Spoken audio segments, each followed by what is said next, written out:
Hey, it's your pal Mike Shea from SlyFlourish.com, here with another episode of Sly Flourish's Lazy DM Prep. This is a weekly show shot 10 a.m. Eastern Standard Times in which I go through steps from Return of the Lazy Dungeon Master while preparing for my Sunday D&D game. In this case, I am running a homebrew Eberron game called Eberron the Second Mourning. This show, like all of the work of Sly Flourish, is brought to you by the patrons of Sly Flourish. You too can become a patron of Sly Flourish by going to patreon.com/slyflourish and joining up there. Patrons get access to an exclusive channel on my Discord server. They get access to an exclusive adventure called Regnum Ratus, the Rats in the Cellar. They get access to adventure generators. These are one-page sets of tools and tables to help build thematic adventures of your own. And Sly Flourish's Uncovered Secrets, which are sort of augments to the Lazy Dungeon Master's Workbook. You can get all of this by becoming a patron of Sly Flourish, but most importantly, you help support shows like this for all the equipment and bandwidth and servers and all of the other things that I need in order to keep Sly Flourish going, both the website and the Twitch channel and the YouTube videos and all that stuff. So thanks to all of you who are patrons of Sly Flourish, and if you'd like to join up, you could do so by going to patreon.com/slyflourish. So let's see. I'm probably about 3/4 of the way through this campaign at this point, I think. Hey, Gondelar is here. Hello, Gondelar. And so the characters are now on Karshak. They met Karshak and figured out what Karshak is. So a quick summary for those that are just leaping in. The Second Mourning is a game set in Eberron in which the characters are trying to prevent the acquisition of the weapon that caused the mourning, or a new weapon that could cause a new mourning. The mourning, if you recall, is the massive devastating event that destroyed the Empire of Sire and created the Mournland. So people are worried that they are going to make another such weapon. And the characters have been hunting a villain named Leto Skal. Leto is a very opportunistic Oni who used to work for the Aurum and also used to work for the Droam and the Dask, but he's basically working for himself. He is now back to working with the Droam, the daughters of Sorakal, who are opening portals to try to find these place in the Mournland where they can build a new weapon. In this case, they're looking for a place called Claw Rift, which is in the City of Making. The characters have been hunting down Leto Skal all across, mostly in Sharn, and then eventually across the Corvair, and ended up at the city of Eston, inside the Mournland, where they found out that there was a very powerful, sentient, warforged train called Karshak that could take them to Making and the Glass Plateau, where they could stop Leto Skal. And the train was very powerful and essentially suicidal. And they had to convince Karshak that they had really good, strong conversation. And they had to convince Karshak that even though he was a construct built during a war that ended up causing such devastation, he could be something greater and he could stop it the second time. And their conversation with him worked. He's still on his way driving out from Eston. He actually blew up most of Eston behind him and killed a whole lot of people. And then just to show them, like, I'm serious about, these conversations we're having, I'm serious about those. Like, I didn't think about those people at all. And look what I did to them.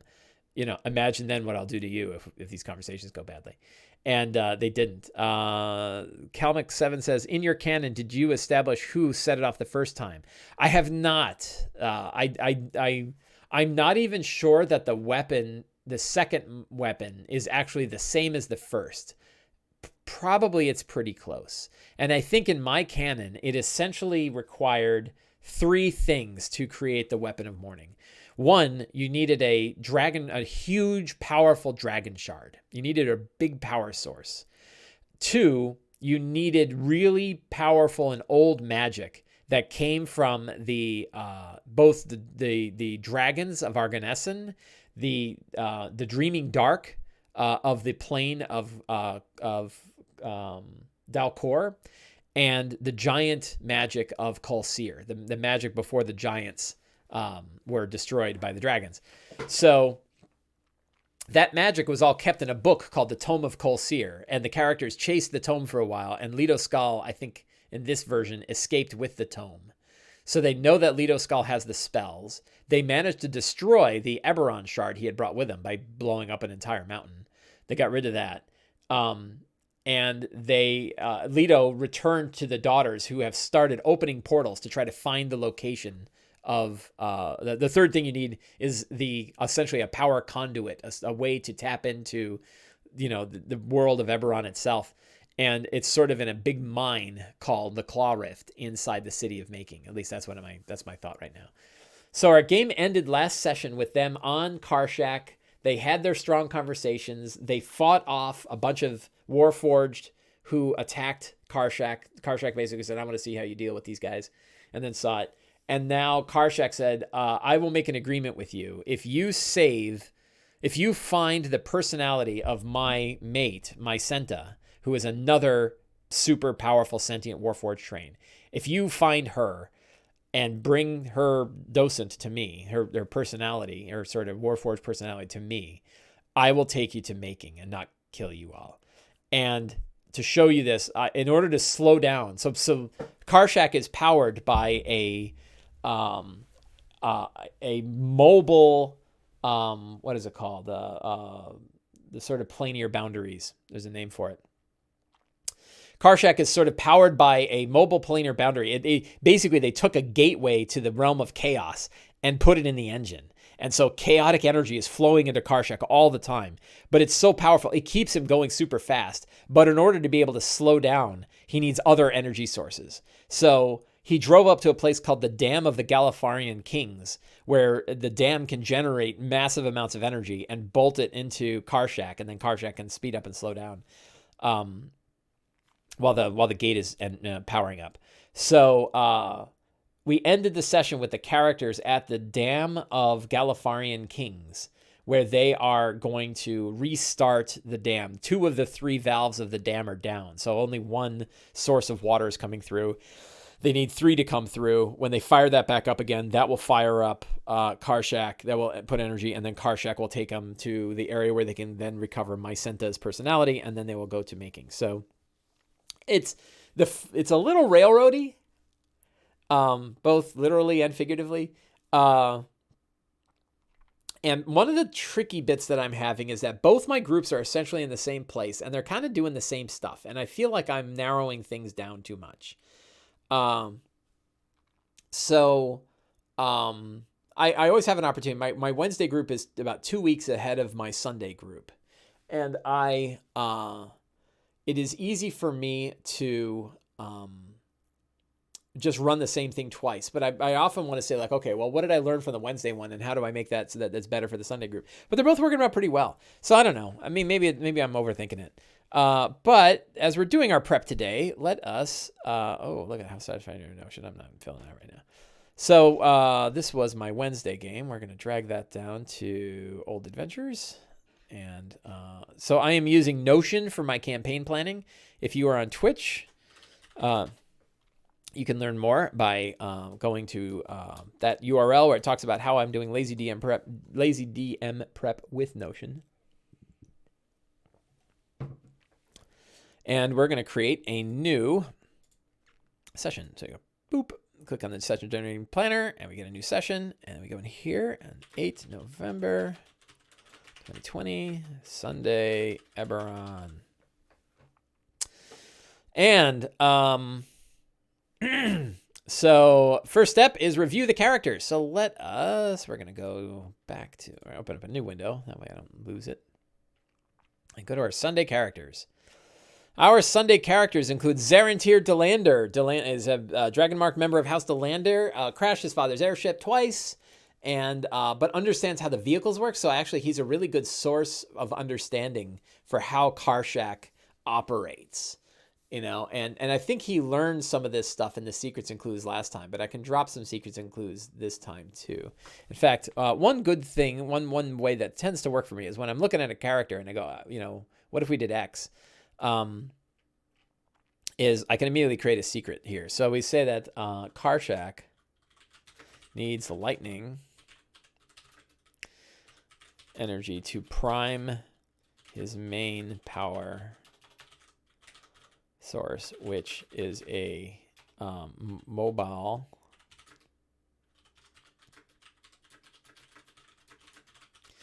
Karshak needs lightning energy to prime his main power source, which is a mobile planar rift to the realm of chaos. There's actually another name for this. Somebody in Twitch chat, I'm sure, will help me out. What is the name for a manifest zone? That's what it is. And then what's the name of the realm of chaos for a mobile manifest zone? An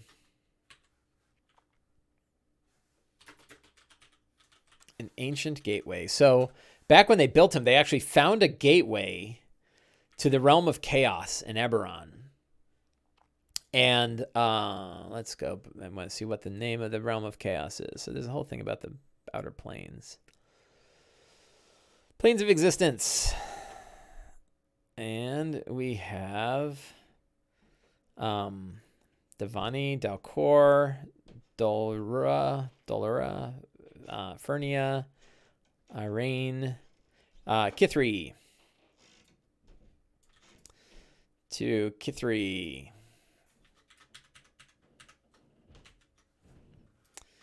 Karshak needs lightning rail to prime his main power source, which is a mobile manifest zone, a gateway to Kithri, the churning chaos. And that's something that Zarantir can find out pretty easily because he knows how elemental warships and stuff like that work. And it's possible that Karshak is the fastest vehicle that has been built anywhere in Eberron because it goes supersonic when it goes. Saber is a bounty hunter, a shifter monk bounty hunter, follower of the Way of the Four Winds. I don't know if there's a secret in this next upcoming place that could really, it could be something that they know, that he knows. Shift is one of the original Warforged, built by a joint alliance between the nation of Karnath and and House Kenneth, and has a Kyber crystal in her as her heart, as her power source.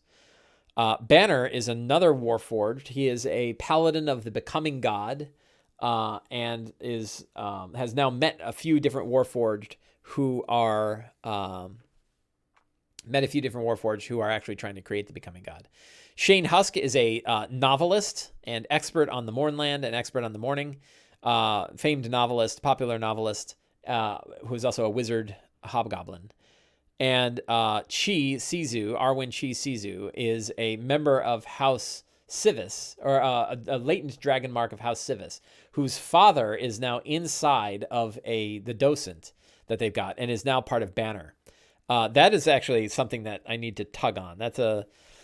There's a hook there that I need to tug on more, which is Hearn Sizu. Let's reposition that. Whoops. Hearn Sizu is all my stuff got knocked out of whack. There we go. Hearn Sizu is Chi's father, who died, but his personality was moved into the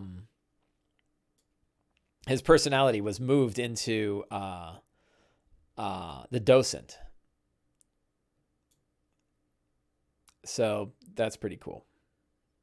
So that's something that I want to figure out more. Anyway, so those are so I should probably put him as an NPC. So Hearn, Hrun, Hrun.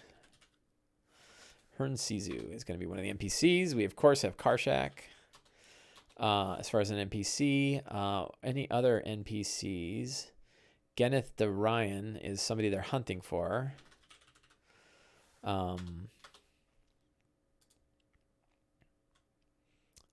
Mycenta.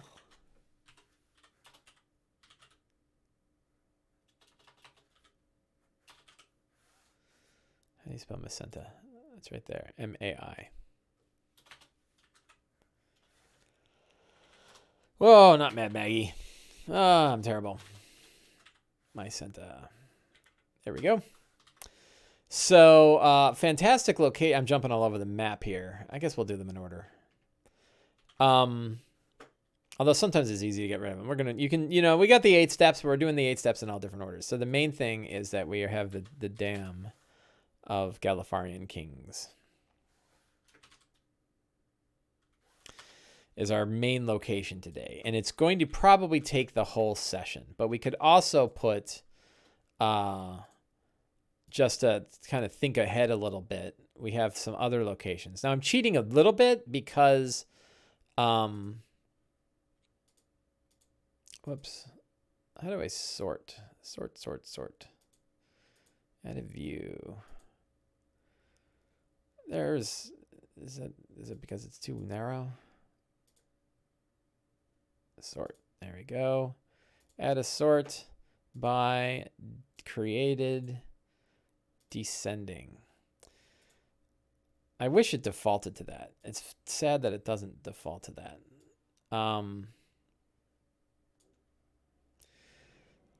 Didn't I just do it? Why did it go back? I just did this. Sort.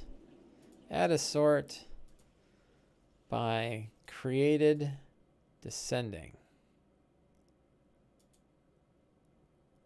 And watch. When I put it back, I don't know why that didn't stick. Okay, so Dam of Galifarian Kings, Academy of Eberron. I thought I had a city in here. You know what? I bet I don't.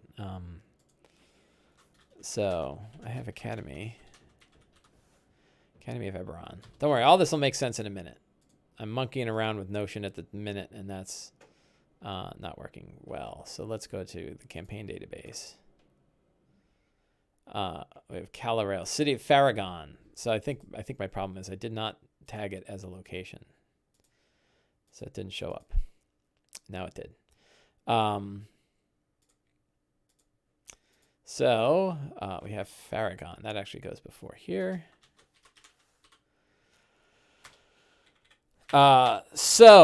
Yeah, for fantastic locations, Dam of Galifarian Kings is where they are now. That is where they're going to explore. But then after that, they're going to the city of Faragon, which is a small city that surrounds a place called the Academy of Eberron. In this case, Eberron is the progenitor dragon Eberron. And that is where Mycenta's, that's where a individual known as Geneth Orion is holding Mycenta's docent, which is what Karshak wants in order to get the characters to, in order to take the characters to making in the Glass Plateau.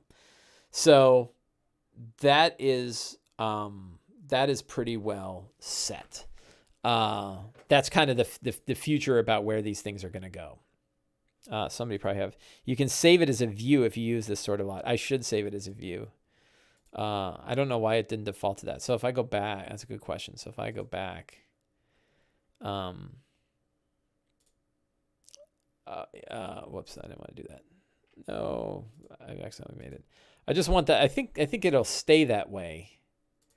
All right, if I reload this page, yeah, it kept the last sorting that I had, which is the way. It's the only way I really want it. I always want it new to old, because I'm most likely to use the stuff. This is a dirty trick in life. You're almost always likely to use the stuff that you used last. So if you always sort things by most recently, it turns out that the stack is one of the most efficient ways to store stuff, because the things you need the most often are the stuff that's going to be at the top of the stack. Things you use the least are at the bottom of the stack.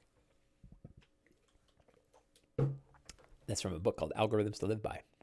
Totally nerdy book.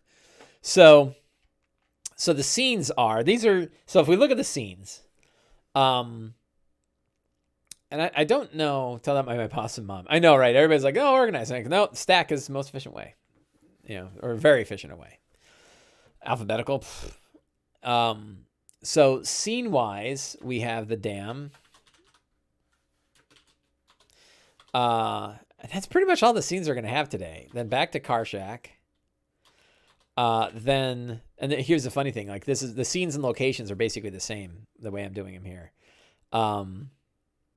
What did I say the name of the city was? Hell, I'll just copy them, right? Because my scenes and my locations are basically the same. Because today is pretty much an old-fashioned dungeon crawl is what they're basically going to do. So what's the strong start? The narrow staircase. So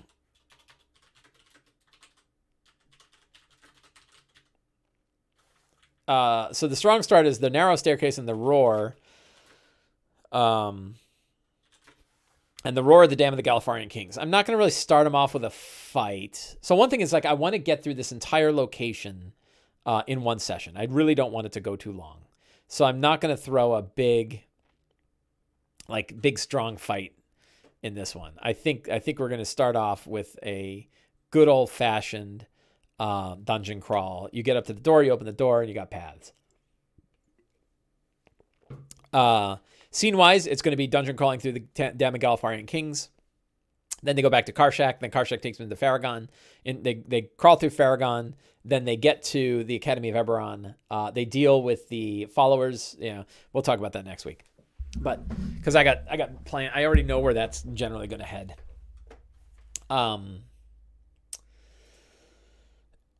And then they get to making, and then boy, we're gonna have to figure out what the end game is going to be of this whole campaign. By the time they get to making, that's going to be the final chapter, and I don't even know what that looks like yet. So I'm leaving that open. I know there's gonna be confrontations. There's gonna be a lot of things going on, all kinds of nonsense happening. But we're gonna worry about that later. Today we're only worried about the game we're running now. Later today. So Karshak needs lightning to prime his main energy way. The Dam of Galifarian Kings was built about 500 years ago during the time of Galifar. Is that when? And now I got to do my history. Actually, let's pop open the Exploring Eberron book. And that has, I think, a timeline in it. So we go to D&D, and we go to 5e material, and we'll do by date.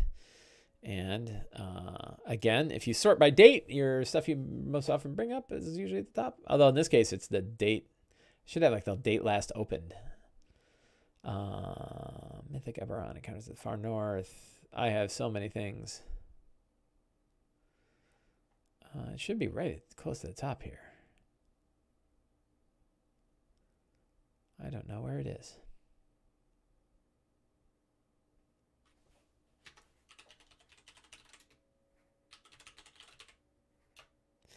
Exploring Eberron. All right, and we will go and bring this up in which window? This window. Exploring Eberron.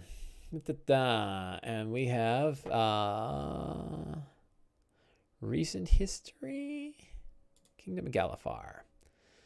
War of the Mark. Kingdom of Galifar. Period 1 to 894. So probably 1,000 years ago, right? Like, what's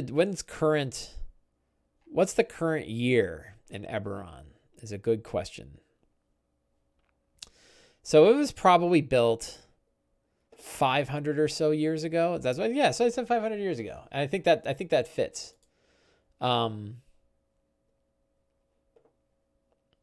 Because I guess year one is when. Does somebody in chat know when? 998. Yeah, you're right. 998. So we're gonna say about 800 years ago. I think 500 is good, right? Because it's got to be after. It's going to be after they've been around a little bit. So, Dam of Galifarian Kings was built 500 years ago during the time of Galifar. It was considered, it had a royal position to rule over the dam. The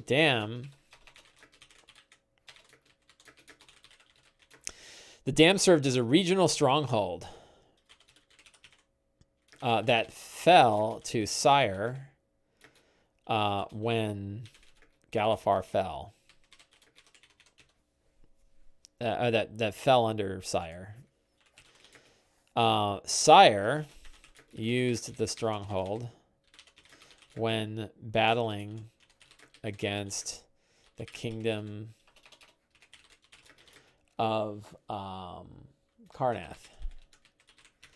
Karnath sent armies of ghouls to invade the dam and kill the Syrian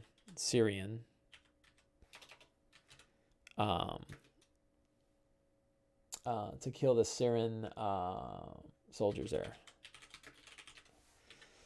What else? Necromancers twisted the soul of the Syrian ruler, of the last Syrian ruler of the dam.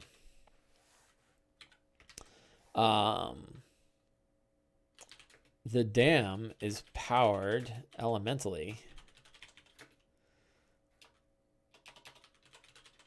but has been corrupted by the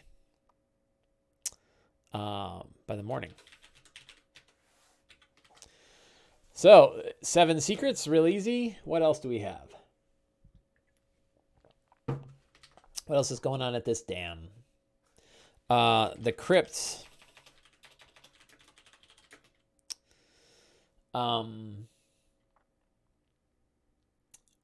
The crypts of former rulers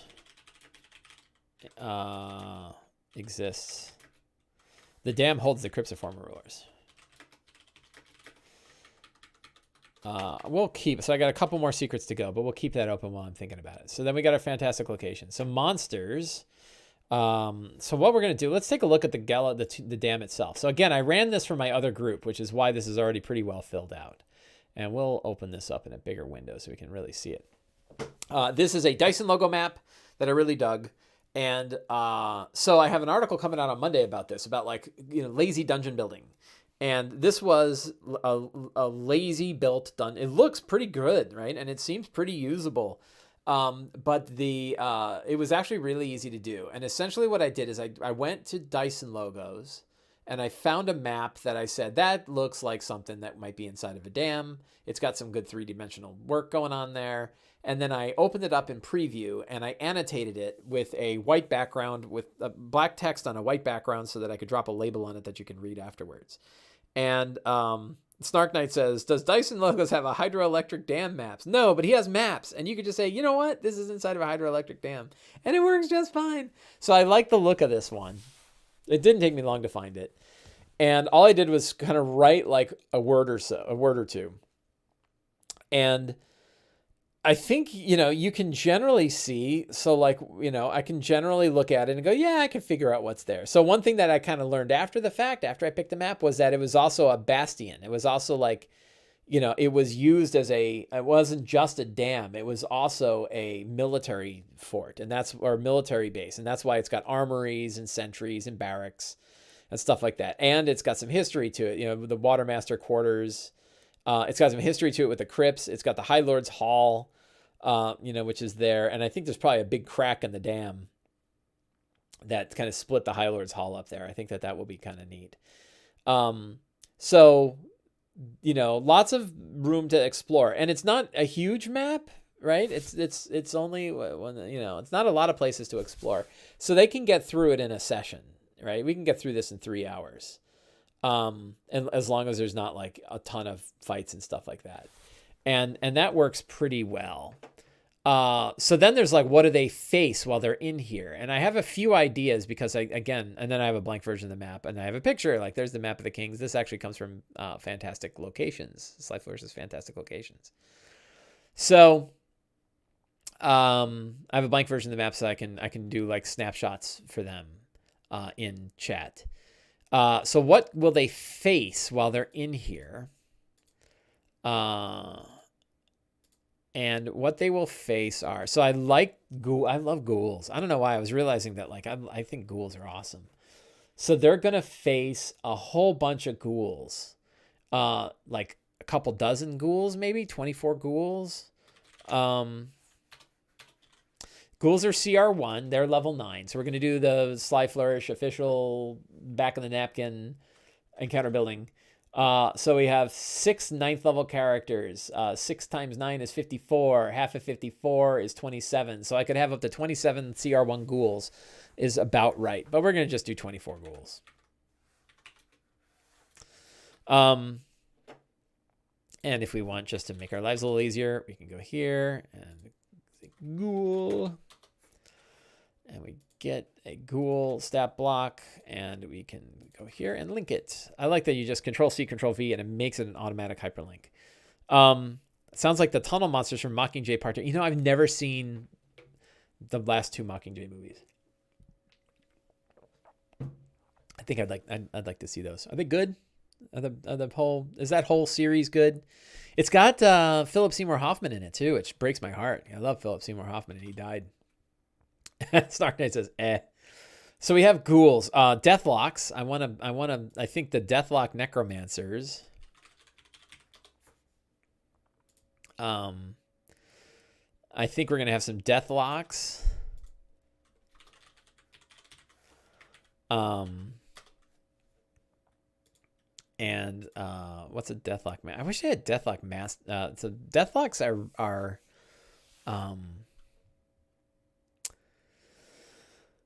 they have blight. Are they immune to necrotic? They resist necrotic. But we'll stick a deathlock mastermind. I think they already faced one recently. Did they face a deathlock mastermind recently? I think they might have. No, it was my Avernus group that did, so that works out. What other creatures there? Oh, there's a creature from the Tome of Beasts 2. Boy. Oh, you know how I can find it easily? I ran it from my other group. So let's go to my previous ones, Old Adventures. And I'm going to look a couple Wednesdays back. Oh, not that far back. I think it was the 28th of October. They were in the dam. And there was a... Oh yeah, clay golem. So this is some other stuff. Yeah, look at all this stuff I already got. I'm just gonna steal right from my other one. Boy, I'm lazy today. I'm stealing a lot of stuff. I'll read through it so we have it here. Whoops. So clay golems. They use clay golems to protect parts of it, the parts of the dam. Clay golems are fun. They haste themselves, which is pretty cool. And they're good beefy, nasty monsters. Helmed horrors. I mean, you could use, and then I have a bunch of Tome of Beast 2 monsters. The Apaxril, the Befouled Weird is the one that I used elsewhere. And then I wrote some other ones down here that I can keep. The Apraxel, well, let's take a look at what these guys look like. I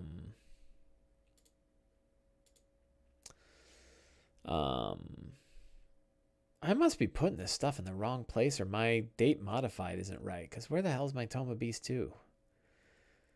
I mean, it should be sitting right here in my 5e material folder. That's where I keep everything. Whoops.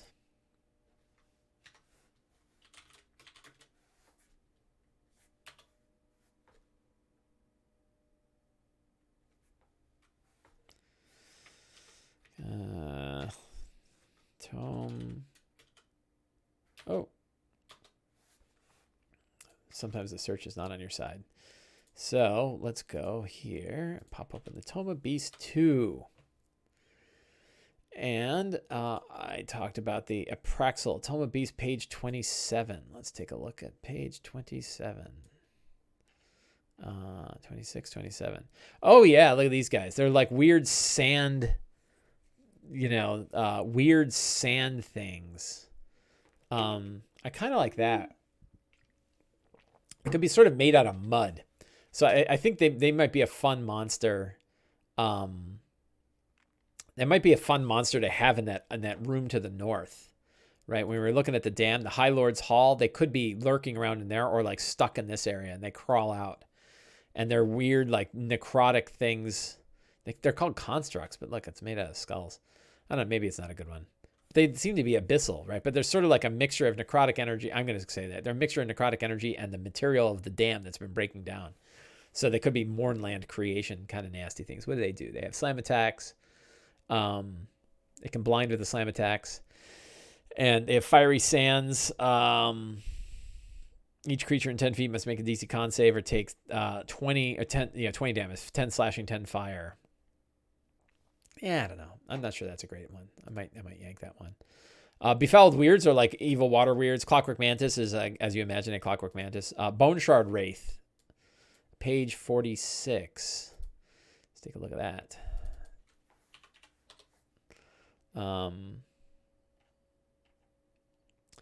Yeah, these are nasty. It's CR12, right? So I think that this is what they did. The Bone Shard Wraith is what they converted the king into.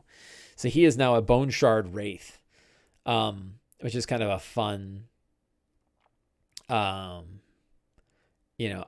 fun twisting of the last Galifarian king. And he's nasty. Spectral Claws, 21 damage, 15-foot range. He's kind of like a Bone Claw. And he can exhaust. He can exhaust you, but he can't kill you. It can only knock you down to 2 levels of exhaustion. So that's a cool monster. So I'd like, that we're gonna have one of those lurking around there. Dreadwalker Excavator, probably the best monster in Tome of Beast 2 by far. I mean, like, the design on it is spotless. I don't know that anybody really, like, now that you look at the Dreadwalker Excavator, I don't know how anybody can make any monster again because it's so good. It also happens to be one that I wrote for Tome of Beast 2. And here's a little secret. I based it off of the spider robots in my father's book, Illuminatus. So Dreadwalker Excavator is sort of an ancient crawling thing, and I think we could have a couple of these sort of crawling around in there if we wanted. They're excavators of old, like Great Old One temples, which I think are kind of cool. And they have alien minds that you can't understand, so they're a fun construct. I might save these. These might be good ones to have in in making in the Glass Plateau, because they could be kind of tied to whatever the hell is beneath. That's giving me ideas. My own stuff is giving me ideas. But like, what if under Claw Rift is an ancient temple, and the energy of the temple is what they channeled to get the Weapon of Mourning to operate? Like, who built this temple? Maybe it's millions of years old. It's the oldest known temple, and it's way down deep in the earth underneath Claw Rift. And and these guys are crawling all over it. That might be cool. So those are some monsters. So I got a fair bit of monsters that I can throw at the characters today, and that will work well. So Treasure. Let's take a look at the characters and try to see who is up for Treasure. Another little dirty secret. I can go back to last week's notes, Old Adventures, and see on the first. I had already done some research on the first about who needed stuff. So last time I had talked about an Eberron shard that adds +1 magic to an item and 3d6 thunder damage on a hit once per day on a successful hit. It has to be added to a non-magical weapon. Those aren't bad. Or a circlet of blasting. Those could be fun. I'm going to put those under Treasure. I know that I really want to get a Rod of the Pack Keeper to... maybe we'll do a +2. I don't think she needs a +2. Her attack roll is already so high. Weird thing about Warlock. Warlock attack rolls are really high. So +1 Rod of the Pack Keeper is a really good item. And it could be that a Karnath Warlock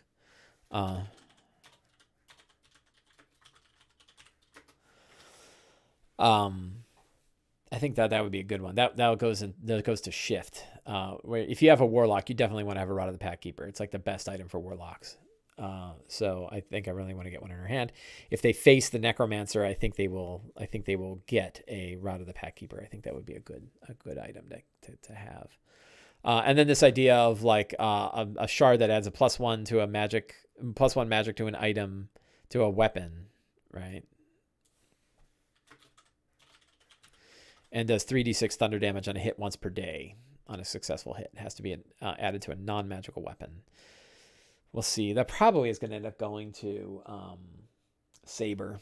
He has a quarterstaff that he uses that is not magical currently, and I think he would love to have a modification for that one.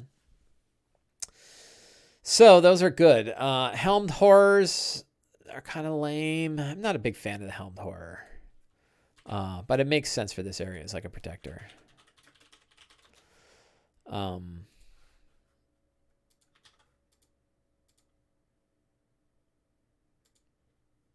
Mummies. How about mummies? I love me some mummies. In the crypts. Mummies are fun. You want to make mummies deadly? Let them attack twice. So they can use Dreadful Glare and then give them 2 Routing Fist attacks because they do 20 damage. They can do 40 damage a hit. Brutal. I gave mummies multiple attacks and they were just deadly. That's a big list of monsters. You know. Probably worth noting, since this is. Oh, do I have any more secrets and clues? The Karnath necromancers hoped to slay and reanimate the soldiers of the dam, but failed. But the mourning happened first. I think I already have it that the dam is powered elementally, but it's been corrupted by the mourning. I already have that one. Was there another interesting secret we could have here for the dam? Something about the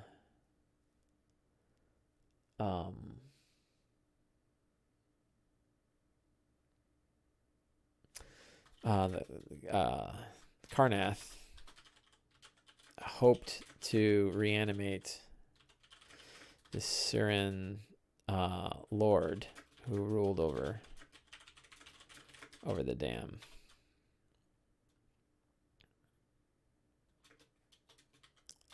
To break down the will of Sire. There is an NPC I want to add in here. And that I like the idea of a sentient ghoul. So we're gonna create a new NPC. Let's go here and get a name for this guy.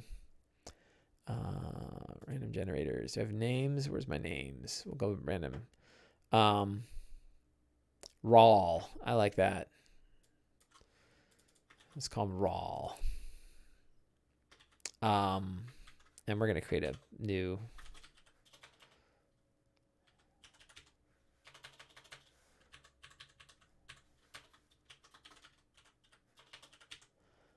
So we're going to create a new page for Rawl. And Rawl is a ghoul, sentient ghoul of Karnath, who was one of the attackers of the dam. And is still around. And unlike the other ghouls who have sort of lost all of their personalities and minds and stuff, Rawl still remembers who he is and what's going on. And he's kind of friendly with the characters. He's not a villain. I think he's like curious about them. He's still a ghoul, but he's like, hey, you know, especially after they kill 24 other ghouls, he's gonna be like, we're cool. Let's look for a picture of a ghoul.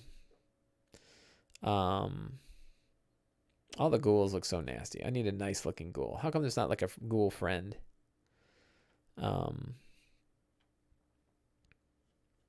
Let's look up ghoul NPC.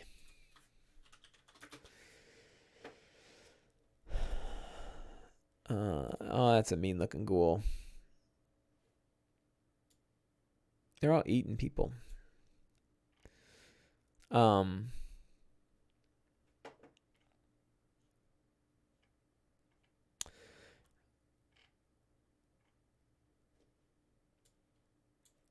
just do undead NPC.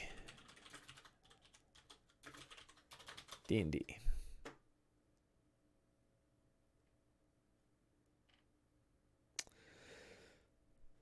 What is that? That's kind of funny. I don't know. I guess we're gonna skip a picture. So yeah, so Rawl is a sentient ghoul NPC. They kind of talk to them. I don't know what his goal is, but he's like, well, I don't want to get killed, and maybe I get a chance to eat somebody. I don't know, maybe. So, but he might also he'll probably have information that will be valuable to the characters. It'd be a good source. So you have an NPC that they can interact.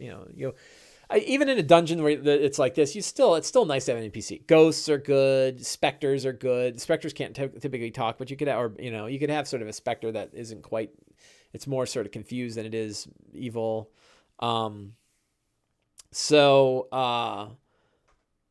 Even in any dungeon, I think you want to have opportunities for all of the pillars. You want role playing. You want interaction.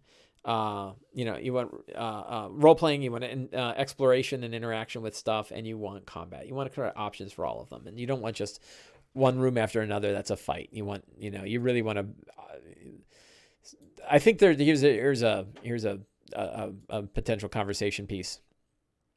The Danny Trejo ghoul. Oh, that's a great idea. I kind of hate to say Danny Trejo.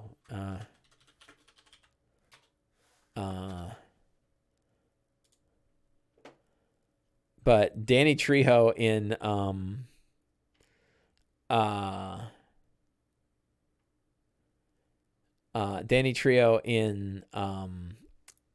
What We Do in the Darkness was so funny.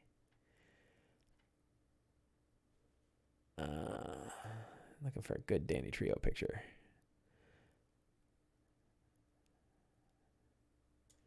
This one's not bad.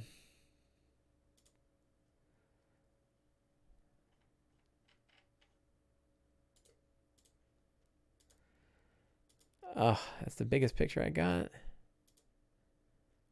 There we go. Copy image. He looks pretty healthy for a ghoul.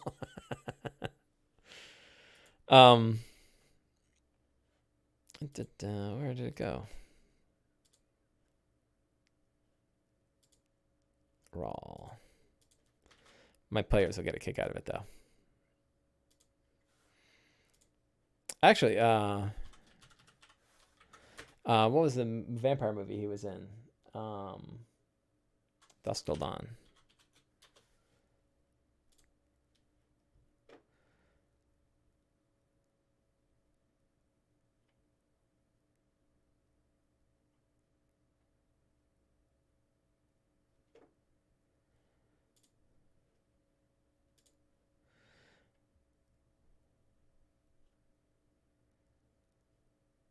You know what everybody says about me? I suck. Great Danny Trejo thing. That's good enough. We're gonna go with that.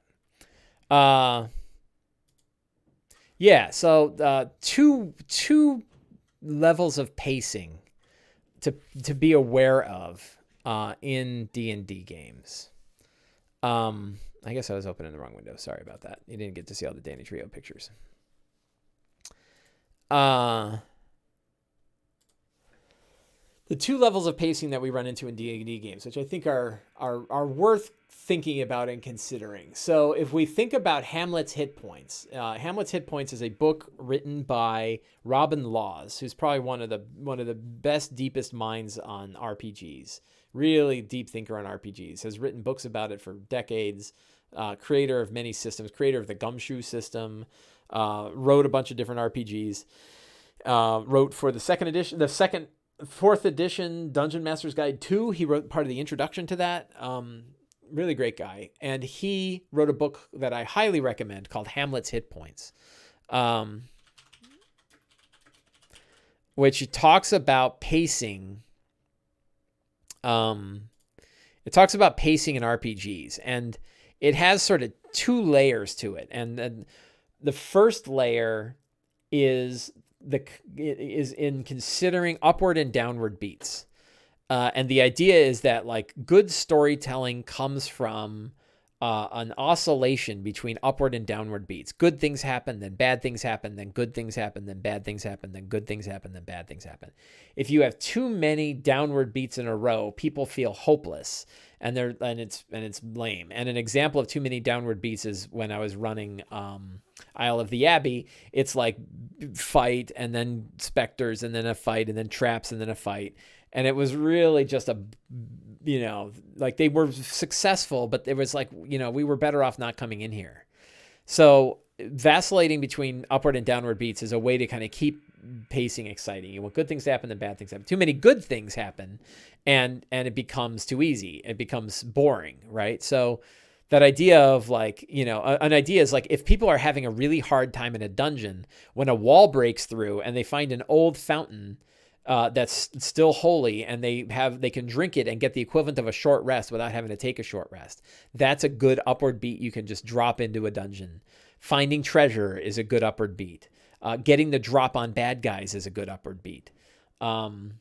Facing foes that are easily defeated is a good upward beat for a dungeon. Downward beats are like hard fights and thank you.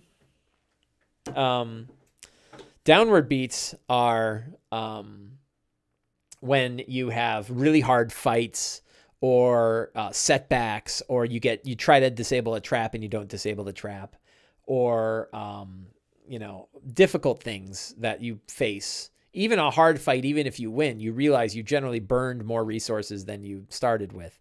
Those are downward beats. When you think about like a D&D dungeon, the easy way is like you mix in. So you trap and treasure, hard fight, easy fight. A thing that looks like a fight turns out that you have a conversation. A good example of an upward beat in a D&D game is in Princes of the Apocalypse. There's an area where there's a dungeon, and you go into like the creepy part of a dungeon that's all sealed up, and you face a lich at like level 7, and you're like, oh my god, we're gonna get killed by this lich. And then the lich starts talking to you, and if you talk to him right, he'll get on your side, and he turns out he's one of the former adventurers who used to rule over this place, and he'll give you magic items. And it's like you walk out and you're like, I got a ring of fire from the lich. This is the best lich we've ever faced. So it's a really interesting example of an upward, a potential downward beat of, oh my god, we're facing a lich, to an upward beat of like, hey, the lich is our friend and is giving us free stuff. So,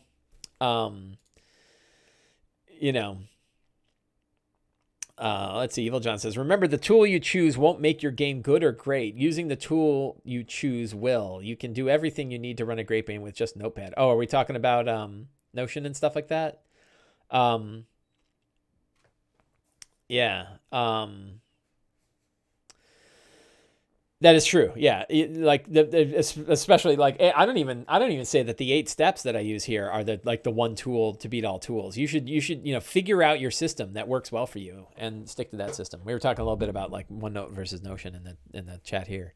And OneNote can do it probably pretty well too. I think OneNote is fine. And I don't recommend people that are happy with OneNote. I think they should stick to OneNote because it's probably fine. I really like Notion. I'm really happy with it. And I'll tell you, like, I've now been using it. I don't know how long. Let's look back at how long I've been using Notion. It's been a while. Because I've been keeping my game journal. Well, I've just used it for this campaign, but I think this is pretty much when I started, was about this time. So I've been using it at least since June. But I think I've probably been using it before then. I don't remember the first one. I don't have any campaigns that have ended. I do have an archive, but I don't have any. Yeah, I think this is probably my oldest campaign, is this Eberron campaign, and I've been using it since June. So that works really well. Oh look, so I have raw. So here's a cool trick: you take raw and you put them in the campaign database, and the campaign database hopefully is still sorting by. It cracks me up. And we tag him as an NPC. So you can take a page and turn it into a database entry with one little drag, which I really dig. So one level of pacing is your upward beat and downward beats, right? But then the other level, the other sort of layer to kind of layer on top of that are the types of gameplay. And in D&D, in the books, it's broken down into exploration, role-playing, and combat.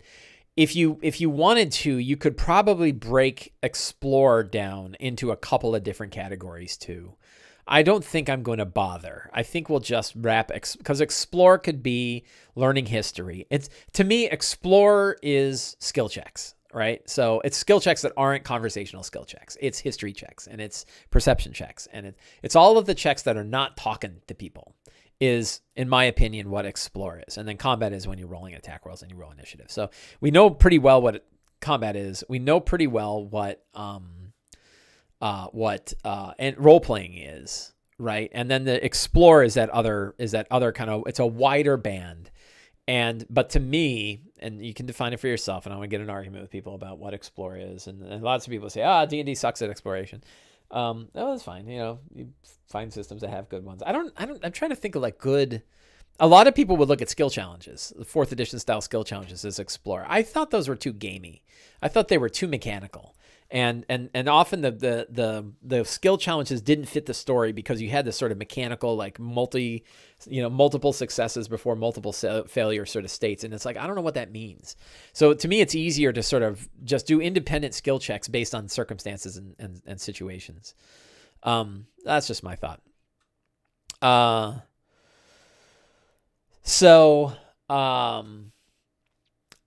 find that for explore, so along with the upward and downward beats, you can also think of the pillars. And to me, when we think about improvisation in D&D, the value of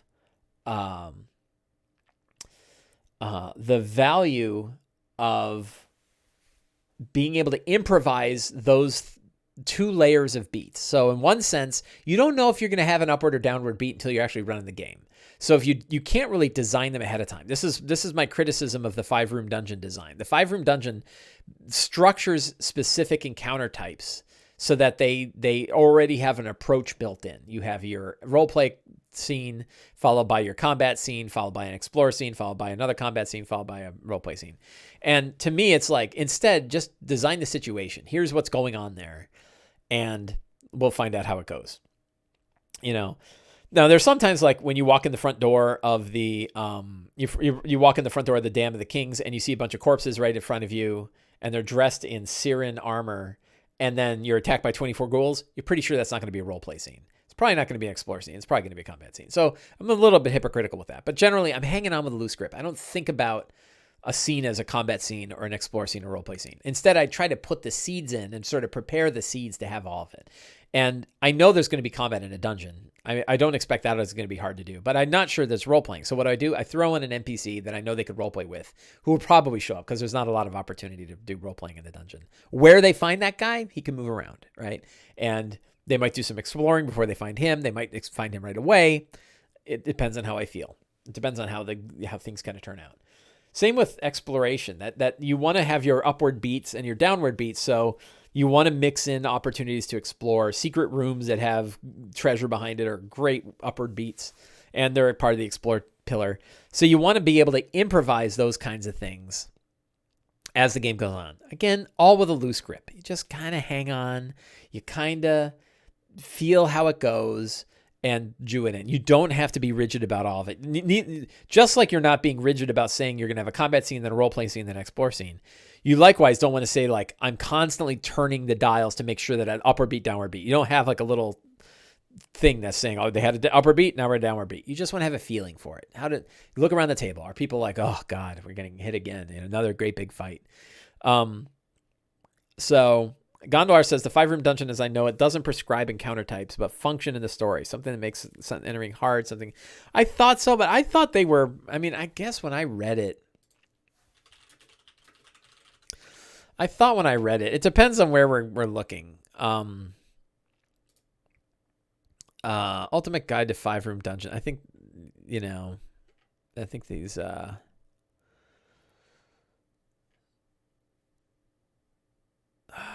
I'm trying to find like so I think John, I don't know who came up with it, but I know John 4 from Role Playing Tips, I think is the bigger proponent. He's a great guy, by the way. I'm not bashing anybody, and I certainly don't bash any approach that works for you. So that's all good. I'm just giving my own thoughts. Room 1, entrance and guardian, right? So you kind of think, it's traps and you got a guardian, that feels like combat to me. Puzzle or role play challenge, right? That's pretty prescribed. Trick or setback. Well, also a little bit prescribed. Climax and big battle, that's prescribed. Reward revelation. So I feel like that it feels prescribed to me by the scene type and not situational, right? And I think that these feelings, that the feelings of like what I want to have in each place, it's fine. And like, it's popular. People like this template, so I'm not going to bash it, right? Or I mean, I'm not bashing it. It's fine. Like, we all have different approach. But I think that circumstances are really, situations are what I want to be building for. And then improvising the feeling of the game while you're running it. Again, not all the time, not perfectly, but just in general. I think that works. That works better. Cats. Question: When you're playing, do you ever find yourself in the middle of the narrative changing things a bit because it suddenly doesn't make sense in the grand? Yes, all the time. That, or it could lead to a plot line more interesting. Yeah, of course. I change stuff all the time. Nothing is true until it's in front of the players. All the notes and everything that I run. I've had entire empires change because I was like, oh, I said the wrong thing. And now it's like, it's not the Karnath. It's now this whole other group. So yeah, all the time. I try to make sure that the world feels real once it has hit, but there's many times where I've said something and then had to make it true. And that's fine. Like, that's what it's all about. And in fact, that leads to a lot of the excitement of these games. So I don't have any problem with that at all. I think that works really well. So, so I think we are all set for today's game. I have my notes. I feel confident. Again, the real goal with all of this stuff, the real goal is, do I feel prepared? And I actually feel more prepared than I normally do because, again, I've run this before, and it's pretty easy when you run something before to run it again. I think it's fun. I ran it before, and I really enjoyed it. Now, the players will probably go in different directions, I hope. So we'll see how that goes. But I've got a good feeling about where things are going to go this week and next week, and even probably the week after that. And I just started spiraling some ideas in my head about where things could go even after that. So, we're good. And my notes are good. Oh, look, I can trim this part out. My notes feel solid. I don't know why this never works quite right. So yeah, I want to thank everybody today for an awesome chat. Thank you for coming on. Evil John, as always, thank you for keeping things going. And we will get back together next week and see how things went in the dam. And off we go. So thank you all very much and have a great day.